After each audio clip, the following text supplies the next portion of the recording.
back to my channel. I'm Heather and this is the Happenings with H.A.P. H.A.P. meaning my initials. So in today's video, I wanted to do a fun little game that I've seen circulating around YouTube, the Save One, Drop One game. This game originated in the K-pop community. I don't follow K-pop, so I'm not sure exactly who started it, but I saw it on Hailey and Bookland's channel, and she had gotten the idea to do a bookish version of it from Jessie the Reader's channel. I haven't done a movies or TV video in a while, so for the first iteration of this game that I'm going to be doing a TV show version. And I'm basically picking my favorite TV shows that aren't currently producing episodes. As always, if you're new to my channel and this is the first video you've clicked on with my little face, thank you for watching. I hope you enjoy the content. If you are returning, thank you as always for your continued support. If you haven't already, please subscribe down below, give a like, give a comment, give a dislike if you don't like it. That's still engagement, so whatever. Let me know. I love chatting with you guys down below, and I'm on the road to 100 subscribers. We'll see when that happens. I'm hoping by my birthday, but we'll see. Without further ado, let's get into the video. So I had a couple criteria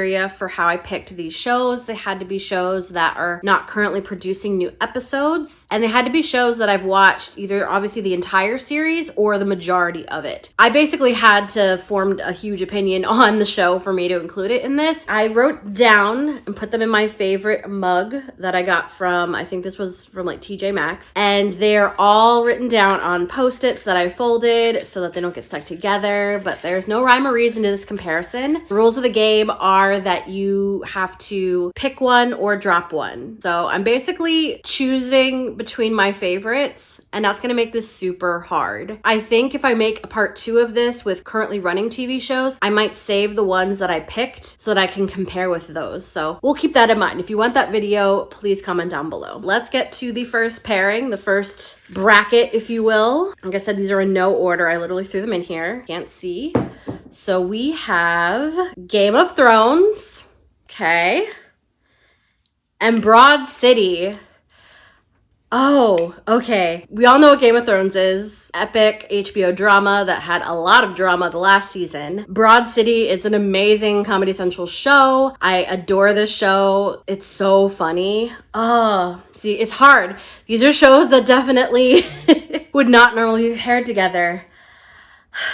I'm gonna go with Game of Thrones. It's the winner. I didn't have as much of a problem with the final season as a lot of people had. If George R.R. Martin finishes the series of books, because he still has 2, I think that's probably how it will end. What I didn't like about the last season, and also part of season 7, was it was so rushed because the creators were gonna be working on a Star Wars film or TV show or something like that, so they basically wanted to get Game of Thrones over with. And I believe that the actors weren't trying to do that. They were happy to be on board, so it was kind of the creators that were rushing. And I think that's where the problem lied, is that it was rushed. But I believe that all those things would have happened. It just didn't feel organic. There is an amazing, amazing, amazing channel on YouTube, Alt-Shift-X. Highly recommend his channel. Brilliant. I watched him all throughout the Game of Thrones series with his recaps and theories, and he also breaks down elements of the books, and he also does it with Westworld too and some other like very plot-driven shows. So I highly, highly, highly recommend his channel. It's down below. He hated the series finale too, but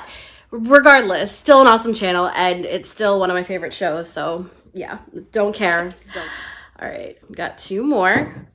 Daredevil. This is Netflix Daredevil, which was the MCU's first like foray into TV. I'm very sad that it got canceled because of Disney Plus, because it was so well done. And then we also have Friends. Why do I keep getting dramas compared with comedies? They're so different. Oh God. This is so hard. Daredevil was such good television, and it was so well done. I have to go with Friends. I'm basic, I know, but Friends is just, it's part of my childhood. I still can watch it and get as much enjoyment out of it. I loved those characters. It's definitely problematic. It was a show of its time for sure, but I still love it and it still brings me joy. So yeah, that was hard. This is a hard game, guys. This is a hard game. All right, next ones. Weeds. This was a Showtime series with Mary Louise Parker as a suburban mom selling drugs. And it started off really great. It got really weird when she married the Mexican cartel guy. That plot, those few seasons I hated. And then I felt it ended pretty well. So this was an up and down series for me. And then we also have How I Met Your Mother. Oh, How I Met Your Mother. Talk about a finale that I was very much angry about. Oh, see, these are both problematic shows. I had issues with both. I'm gonna go with How I Met Your Mother. Yeah, we're gonna go How I Met Your Mother. I didn't mind that the mother died. That wasn't the biggest issue I had with it. I didn't think that the creators thought people would fall in love with the mother as much as they did. That last season with Barney and Robin's wedding was just, it felt like a waste of time because then they end up getting divorced literally 10 minutes into the series finale. And the best episode of that last season was How Your Mother Met Me, which was so beautifully done. There was so much heart in that episode and oh my God, you just fell in love with the mother. And I wanted to see more of that relationship. It didn't bother me that Robin was kind of always going to be endgame for Ted because they wanted different things at different times in their lives. And I'll be honest, I always have thought of myself, people type themselves in TV shows. I'm very much a Robin type of person. I really value career and my relationships, but not necessarily having a family. Whereas Ted was the type of character that wanted a family. He wanted a wife. He wanted the white picket fence. He wanted all of that. That show had some amazing, amazing episodes. Time Travelers is a beautiful episode and also hinted at the fact the mother was going to die. The Bad News episode where there's a countdown going and you think it's going to be about Marshall and Lily's being infertile, but it's actually that Marshall's dad dies, which very, very few sitcoms cover. Things that are just part of average everyday life, which is parents dying, parents getting divorced. I really enjoyed the fact that the show did take those dark turns and they handled them really well, but the show is still so funny. And I will give the show a lot of credit. They filmed kids' reaction in the finale, I think in season 2 is when they filmed that. So they were leading up to the Robin Endgame the entire series. The fact too that they interwove a lot of subplots or random throwaways and had it come back later and it made sense. There was a lot of thought put into that show. It can't please everybody. And I was just very upset by the fact that we didn't get a lot of the mother and we kind of wasted time on the Barney and Robin wedding. Whereas I would have rather have had Ted and the mother meet and then she gets integrated. They could have had the Barney and Robin wedding and then they'd get divorced and then Robin moving away. So a lot of that could have happened, but maybe over the whole course of that final season. The ending's disappointing, but I still love that show regardless. So we got 2. I'm not trying to look. I'm just trying to make sure I grabbed 2. Oops. I think I grabbed more. Okay. I didn't look. I only looked at the top one. So I got The Tutors, which I have right here. It was a Showtime show based on the life and wives of King Henry VIII, starring Jonathan Rhys-Meyers. It's where Natalie Dormer got her start. She was also in Game of Thrones and The Hunger Games. Love this show. It was a sexy version of Tudor England, but it was still really well done. This was the show that introduced me to Henry Cavill. I've loved him since. This was an early 2000s show, so yeah, people that are just coming on the Henry Cavill game, y'all late, because I was in there very early. Love this show, and it's gonna be going against Futurama. Fuck. Okay. Oh, God. I have to go with Futurama. Wow. Okay. I love The Tutors. This is hard, but Futurama is one of the most perfect cartoon shows ever made. The amount of times the show made me cry, I cannot watch the Jurassic Park episode in full because the ending of that is so terribly sad. The ending of the time when Nibbler lets Fry go into his mom's dream to give her a hug, it was so funny, so well done. It got canceled and came back, and it came back just as strong as it was when it left. And that's really hard because it got canceled around when I was first in college. People my age were part of that group that was very much pushing for it to be rebooted, and then we had the movies. Yeah, so Futurama, man. Oh, so good. All right, our next battle royale. I think I grabbed 2. Nope, I grabbed 3. Okay. Oh, I grabbed 4. Okay. First up, we have Boardwalk Empire. This was Martin Scorsese's kind of foray into HBO drama series, and it starred Steve Buscemi. I really enjoyed this show a lot. I love period crime things, and like a gritty New York City of the 20s, 30s was awesome. So like the mobster, it was really great. Really well done. It kind of petered out. It was one of those that just was on maybe just a bit too long, but still really enjoyed it. The acting was fantastic. Really well done. And we have Golden Girls, which is my pick. Yeah, Boardwalk Empire, sorry. If you've never seen Golden Girls, get your ass to Hulu and watch it because the entire series is on Hulu. For those that don't know, it is about 4 advanced aged women who are roommates together in Miami. And it was a show from the 80s. It is absolutely hilarious. It also covered like a lot of things about, you know, homophobia. It covered about AIDS. It covered about race, which unfortunately Hulu took down one of the episodes that kind of covered that, but such a funny show. I am totally a Dorothy for those that want to know. The one-liners on this show are just brilliant, and it has stood the test of time for so long. So amazing show. Oh gosh, that was like a no-brainer, that one. There's still a lot in here, guys. I'm trying to go through them pretty quickly. All right, so we got 30 Rock. This was a really fun one. I didn't think I was gonna like this show as much as I did. I loved Liz Lemon. I am probably, as I keep getting older, shall be a Liz Lemon. And it was just so well done. I loved it. Alec Baldwin at one of his best. And we got Jessica Jones. This was another Marvel MCU TV show when they were trying to kind of do that. The first season is fantastic with the villain, but I think I'm gonna give it to 30 Rock only because of rewatchability. I don't feel like I can rewatch Jessica Jones as much. So I'm gonna go with 30 Rock. This was definitely a fun one. It's so outrageous a little bit. Like the musical number is just, it's ridiculous. And Tracy Morgan in it is ridiculous. But I absolutely loved it and definitely loved 30 Rock. I had so many favorite TV shows. There's so many still in there. Sex and the City. I love this show. It's totally problematic. There are some episodes, in particular, the bisexuality episode and the one where Samantha is dating an African-American man, that are very cringy nowadays. Super cringy. And just the kind of focus on class and wealth is not the best. However, there's something about it. It's of its time for sure. It was the dawn of HBO series television, and one of the first ones and one of the most famous. The movies, unfortunately, kind of give it a bad rap, but for what it was during its time, I loved it. Big is still an asshole, though. I still don't understand. I'm an Aiden fangirl. I keep putting these things. I'm definitely a Miranda type, not just because of the hair. My personality, I'm totally the Miranda type in my friend group, for sure. But I love this show so much. It's really hard. Will and Grace. Will and Grace. Oh, man. Will and Grace was like definitely a quintessential part of my childhood. Megan Mullally is just perfection. Oh, this is hard. I'm gonna go with Sex and the City. That was hard. Oh God, I love both, but it's pick one, drop one. I'm gonna go with Sex and the City. That was really hard. I love them both for so many reasons. I can't even say for rewatchability. I rewatch both all the time, but I can't explain.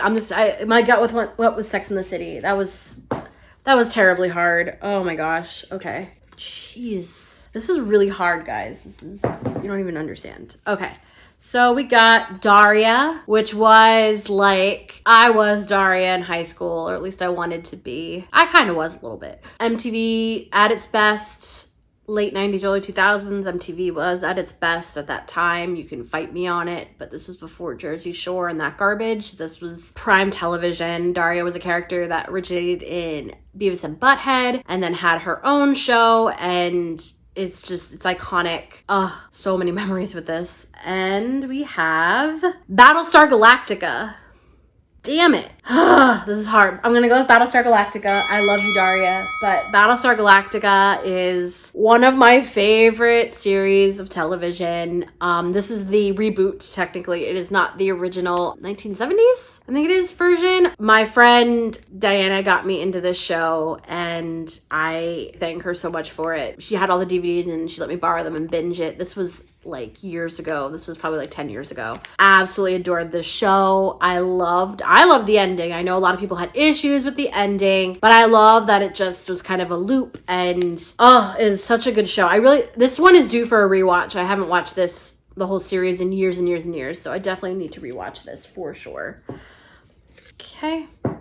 We have Girls. So I know a lot of people don't like this show. It definitely is problematic. However, when it was airing, and being a 20-something myself, this is dating in fucking New York City. As much as I love Sex and the City, at least for, I guess, my class of people, my wealth, which is none, that is not how dating is, especially right now. But as vapid and as terrible as the characters in this are, because they are terrible. They're very terrible. This is very akin to how it is. I will say, especially the first season, the relationship dynamic between Adam Driver and Lena Dunham's character, I literally had a relationship like that. I actually have an ex that looked very similar to Adam Driver, which I remember when I first watched this, I'm like, oh yeah, that's not good. So yeah, that said a lot about me in a couple minutes, but I do like this show. It's very well done. It's very well written, well acted, but very realistic. People don't want to admit it is, but it is. And yeah, like I said, it's super problematic, and I'm not ignoring that. Again, it's of its time. I don't think this could be made post Black Lives Matter. This will not be made today. I don't really think it would. And next we have Mad Men. I mean, I like Girls, but it's gonna be Mad Men. This is a slow burn type of show. It took me about, I want to say, a couple episodes to really get into this, but it was worth the payoff. And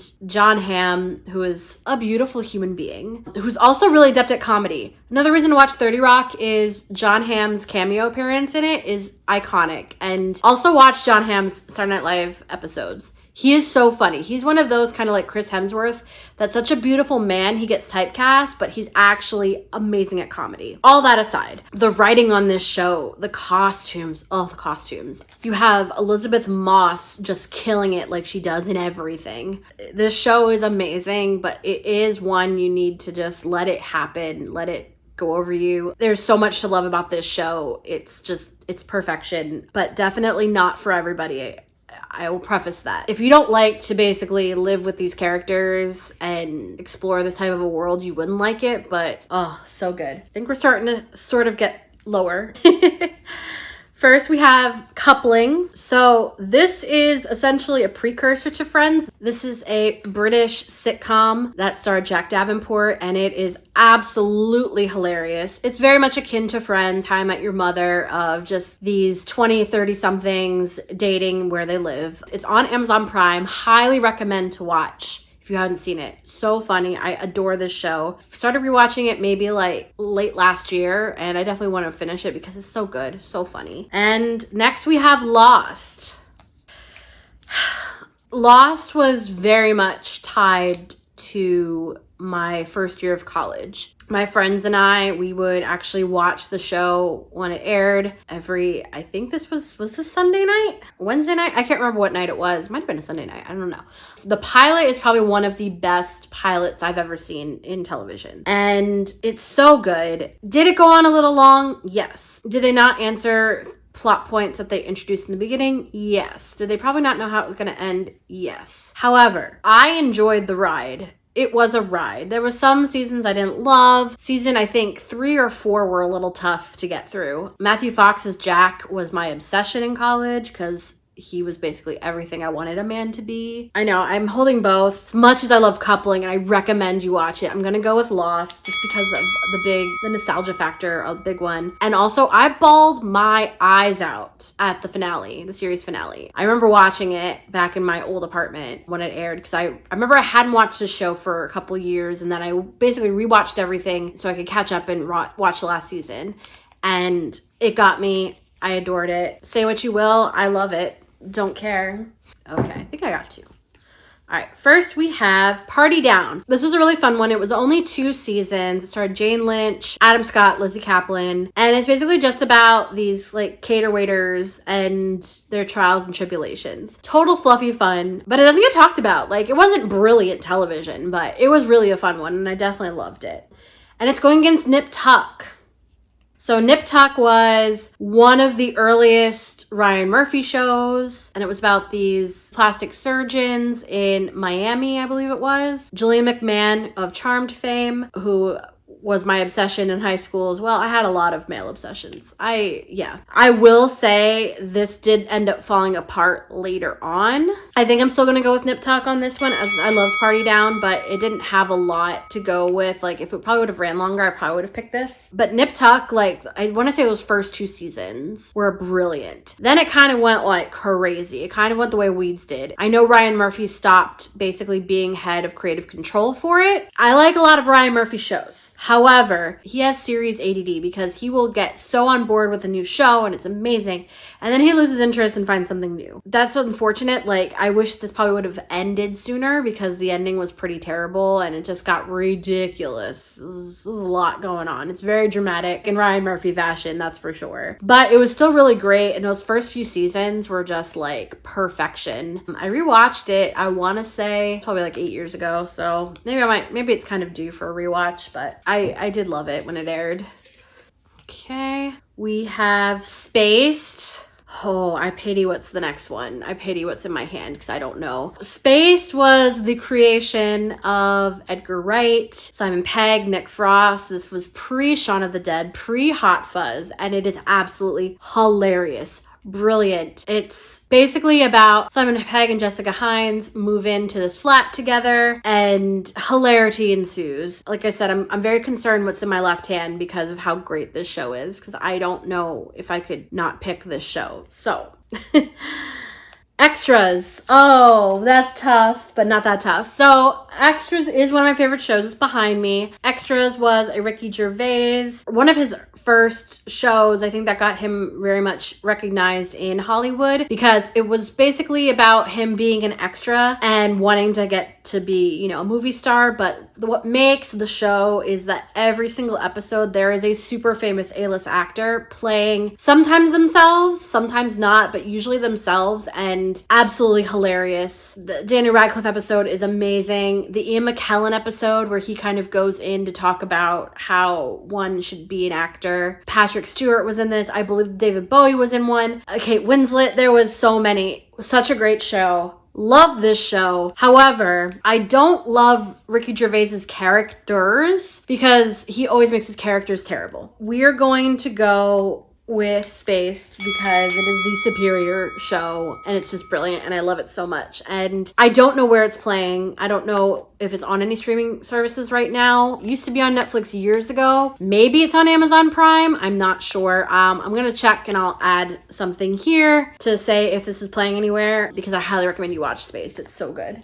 We're getting down, I promise. I watched a lot of TV growing up. So first we have Rome, which I know everyone has seen this behind me. This was only a 2-season HBO show. This was kind of right after the Deadwood, Sopranos, Sex and the City era. It was, I mean, they were still airing during this time, but this was kind of like the next wave. And basically, I don't think without Rome, I don't think we would have had a Game of Thrones. This show is about ancient Rome, in particular Julius Caesar. It was actually like a triad production between HBO, the BBC, as well as an Italian company. And it followed Titus Pullo and Lucius Vorenus, who were 2 soldiers that are actually very briefly mentioned in one of Julius Caesar's actual writing. And it's basically about their friendship and how they interact with all of these things that happened during this time in ancient Rome. It was super expensive to make. They had a lot of issues with cost. There's very little CGI. The crowd scenes are like real. So it is so much the perfect period piece, and it got canceled, unfortunately, and I adore it so much. It's so good. It's definitely one of my favorite shows of all time, hands down. My friend Diana also turned me on to this show, and she actually studied classics and said that a lot of what happens in the show, a lot of the background and everything else, is actually extremely period correct. So like, they went the extra mile with this show. So amazing. Again, I'm very scared for what's in my left hand.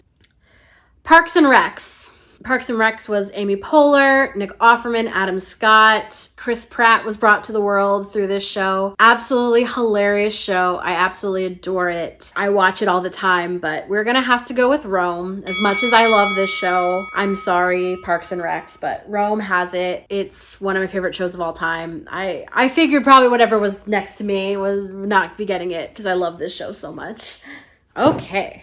So we got Dollhouse. This was a very, very short-lived, as with most of his series, Joss Whedon show that starred Eliza Dushku, especially in a post-Me Too era. The premise is very disturbing. It only lasted 2 seasons, and so it's basically a company that hires out people called actives to wealthy clients to do with what they like. This could include sexual things. This could include murderer for hire. It could be a whole range of things, but essentially then they're programmed to do whatever the client wants them to do. Eliza Dushku plays Echo, and she can be programmed essentially if someone is looking for a murderer for hire, she can be programmed to be like the best sharpshooter that ever lived. She could be programmed to have martial arts skills. She could be programmed to basically be in love with this ugly rich guy. And then when they come back from whatever the client is done with them, their minds are re-erased and they're basically a shell of a person. And they don't know what happened to them. But obviously it's sci-fi, so what ends up happening is that Eliza Dushku's character in particular starts remembering and calling back to prior programming. That's all I'm going to say about it. It was really well done. Like I said, the premise is a little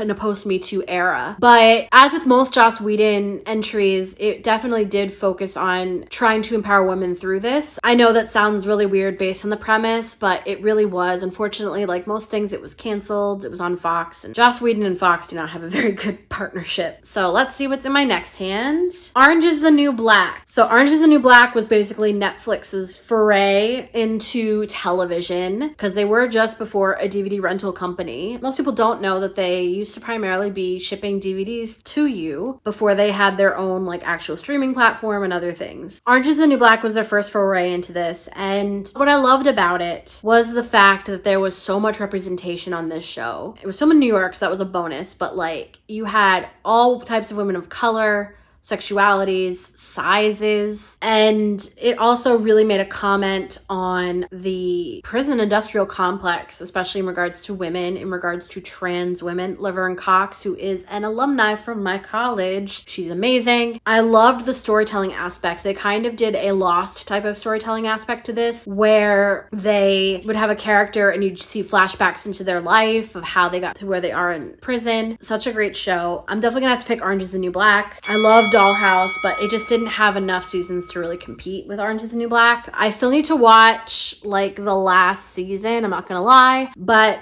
I do love this show. It really was ahead of its time, and I really hope that there are more shows like this that show this kind of diversity because it is so needed in this industry. And it was such an organic way. I mean, it's supposed to be a prison outside of New York. Of course, there would be people of all types. And what's funny is the main character of Orange is the New Black is the least interesting character in the whole show, which is what's really interesting. All the side characters are so fascinating, and it's just such a wonderful show. Okay, so we got the original Twilight Zone. I pity again what's in my left hand. All the really good ones seem to be on my right hand. I'm not doing this on purpose. You can see me pulling it in real time. The Twilight Zone is one of my favorite pieces of television of all time. I watch it all the time, really. Every year when they have marathons in sci-fi, I will watch it. It's iconic. The writing, how far ahead of its time it was. That's why it can still be aired today, and it's just as relevant, and that's what's kind of scary about it. So well done. I do want to watch the Jordan Peele version. I have not because I don't have CBS All Access, so hopefully one day I'll be able to watch it, but this show is brilliant. Like I said, I'm scared for what's in my left hand. Modern Family. I liked Modern Family. It's fun. If it was to be another bracket, it probably would win, but Twilight Zone, hands down. Yeah, that was an easy one. Thank God that was an easy one. The original Twilight Zone is just absolute perfection of television, and there's a lot of actors that got their start on this show, so so good. Okay. I'm trying to like shuffle so that like I don't keep having right hand winners. Downton Abbey. I'm a Downton girl. I watched the movie during quarantine. Me and my friend would have these movie nights basically through texting, which was so fun. If you like Julian Fellowes type of TV or film, you'll love this. The costumes are so great. And just the drama is so wonderful. And Maggie Smith at her best. This was also introduced the world to Dan Stevens, who I adore. So like, love Downton Abbey. What's next? Charmed. Big part of my childhood. I've always had a girl crush on Alyssa Milano. The whole Cole and Phoebe subplot was amazing. I enjoyed when Rose McGowan came on the show. I actually rewatched the entire series during quarantine because there were episodes I hadn't seen, or at least I hadn't seen them in order. It definitely didn't end the best, but I still really enjoyed it. I think I'm going to go for Downton Abbey though, because the production value, this was like a phenomenon, and I love my period dramas so much. It was just great. Love this show so much. Batman the Animated Series. So, for those that know me, Batman the Animated Series is my favorite iteration of Batman on screen. Mark Hamill is my favorite Joker iteration on screen as well. I will fight you if you don't believe me. Sorry, not sorry. I loved Joaquin Phoenix in Joker. I loved Heath Ledger as the Joker. But Mark Hamill, Batman the Animated Series was basically the comics come to life. The production value on this, like, I adored this show. I have the whole set on DVD. It's just such a one of those perfect series. Like, I have a couple cartoons in here because they're just like the best of the best. Love this show. And it's going against Punisher. I love John Berthel as the Punisher. He was the Punisher to me. This was when Netflix had the rights to Marvel TV. He was a wonderful Punisher. That first season was fantastic, but I'm gonna have to give it to Batman. It's really interesting, both these characters. His family gets killed. He seeks vengeance but doesn't kill. He just kills everybody. So it's actually a very interesting, apt pairing. This is literally DC versus Marvel. I'll probably go into this in another video, but I'm a huge Marvel fangirl. I love the MCU. I want to do a tier ranking of the MCU films. However, for most things, Batman will usually win out. Batman the Animated Series created Harley Quinn. Literally. Her episodes with Poison Ivy were always fantastic. Like, I loved the version of Catwoman in this. So much wonderfulness in this show. So well done. Not watched it, you should, because it's the best iteration of Batman. Next, we have Cowboy Bebop. This is one of my favorite animes, and that Netflix is making a live action version of this, which I don't know how I feel about it. The casting I'm not too upset about, but this is just such a beautiful anime, and I absolutely adore it. It's a shame it used to be streaming on Netflix, I think, years ago. I'm wondering if when they air the live action, they'll probably get the rights to stream this again, but I adore this show. So good. And Buffy the Vampire Slayer. So I loved Buffy. I was never a super fangirl about it, but I did really enjoy it. I also really enjoyed the original film. I love Buffy, but I'm gonna have to give it to Cowboy Bebop because of the innovation of it. The storyline is fantastic. I'm blasphemous. People are probably gonna turn off this channel. I watched it with the English dub because I adore Steve Bloom's voice acting. He's one of my favorites. For those that grew up with Adult Swim on Cartoon Network, they will know. If you know, essentially, I'll say that. But I adore Cowboy Bebop. I'm excited for the live action, but I'm also nervous. But this is like a perfect show. We got Dexter, which was a really great drama. I think it was Showtime. Was it Showtime? I'm pretty sure it was Showtime. Michael C. Hall. Like, one of those shows that's very quirky, has its sense of humor, but also is very obviously dark, deals with a serial killer that kills killers. So it's kind of easy to get behind. This suffered from a bad finale and probably like couple last seasons. Some shows just should know when to end. Unfortunately, this was one that kind of didn't. I really disliked the final episode, especially the series finale of this, but you can't win them all. However, the first bunch of seasons were wonderful, perfection, and as always, it was really well acted. I will give it that, but definitely a fun show. And the American version of The Office. I watch this all the time still, so we're gonna go with The Office. Sorry, Dexter. We're going with The Office. It's just so funny. Did it have bad seasons? Yes. Season 8 in particular is terrible. I did not like the entire Robert California heading the company plot. It picked up in the last season, and I thought that the series finale was actually really wonderful and did the show justice. Much like Parks and Recs, that finale was also a wonderful way to end the show. It's really great. It did get to go out really well, and the Michael Scott cameo at the end was wonderful, but I mean, this is iconic. It's so funny. That's what she said. All right. This is penultimate pairing. I have one more pairing left in the cup. Thank you for sticking around this whole time. We have Avatar: The Last Airbender. You can watch a bunch of videos on my channel. I've been reading the comics to know how much I love Avatar. It's such a wonderful show. It's a shame it didn't last longer on Nickelodeon. I know that Netflix is doing a live action, but the original creators have backed out, so there's drama with that. But the original show itself was really well crafted, and I'm really enjoying the comics as far as a continuation of the series, but definitely love this show. And we have Popular. This was like one of Ryan Murphy's first shows, and it dealt with high school kids. It was on the WB. That's how old this is. And it only lasted for a few seasons, but man, I was into this in high school. It's basically what Glee was without the singing, but I think done better. So definitely love this. I'm gonna go with Avatar because it's a superior show. This didn't last long enough to really get off the ground as much as we could hope. I think it only lasted for 3 seasons, but still really good if you can find it. It's definitely a time capsule type of show. I have to rewatch it. Avatar: Last Airbender though is just perfection. So good. Probably one of the few American television shows that can live up to an anime. So definitely watch it. It's on Netflix. And now we have the final pairing. I actually didn't count how many shows I had, so I'm glad that it evened out. So we have Pushing Daisy. You've seen it behind me. So Pushing Daisies was an unfortunate casualty of the writer's strike of 2008. It didn't last after that. It was created by Brian Fuller, and it just had the whimsy of like early Tim Burton with musical theater. This was pre-Glee. Oh, it was just so well done and so beautiful. And it followed Ned, who was a pie maker, who had the ability to bring things back to life with a touch. However, if he touched the same thing again, it would die. And the drama comes from the fact that his childhood friend comes back into his life as an adult and he's in love with her. However, he actually had saved her life without her knowing when she was a child, and if he touches her again, she will die. Kristen Chenoweth was one of the main characters in it, and it had singing, and it was just so whimsical and magical, but it only lasted 2 seasons. The creator said they were going to do a comic series, and I don't think that ever came off the ground, and it's such a shame. This is just like a show that could have been. And unfortunately, based on what we've gone through, I think I know what's next to me, and this is really going to be tough. And it is Dead Like Me.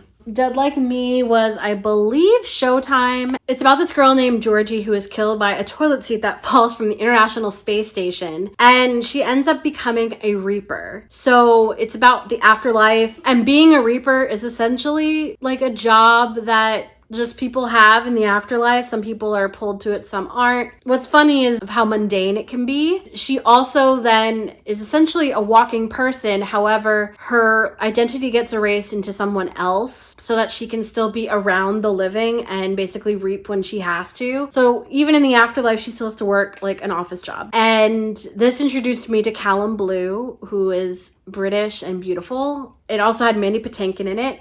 So, I mean, that says a lot. This is one of those that kind of petered out a bit as well. I loved the idea of interspersing Georgie's acceptance of her role in with her family and how they were dealing with her death, in particular, her mom and her little sister. Yeah, it was so well done. Not many people know about this. It didn't last very long. It's so interesting that both these deal with like death. So I adore both these shows.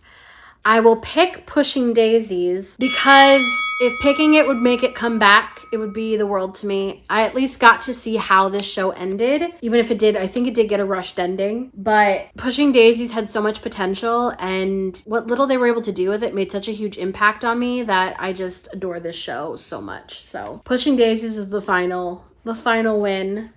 So that was a super long one, guys. I'm glad you stuck with me. I'm hoping I introduced you guys to some new shows you may never have heard of. I'm wondering if some of your favorites were in there and you probably disagreed or maybe agreed with my picks. Yeah, I would definitely love to do this again. This was really fun. And yeah, I hope you guys enjoyed this video. I had a blast filming this. Let me know down below what else you'd like to see me do this game with, because I definitely want to do it with books. I love to do it with movies, but if there's specific like characters, something like that, please let me know down below. Again, I hope you guys enjoyed this video, and I will see you in my next video. Bye.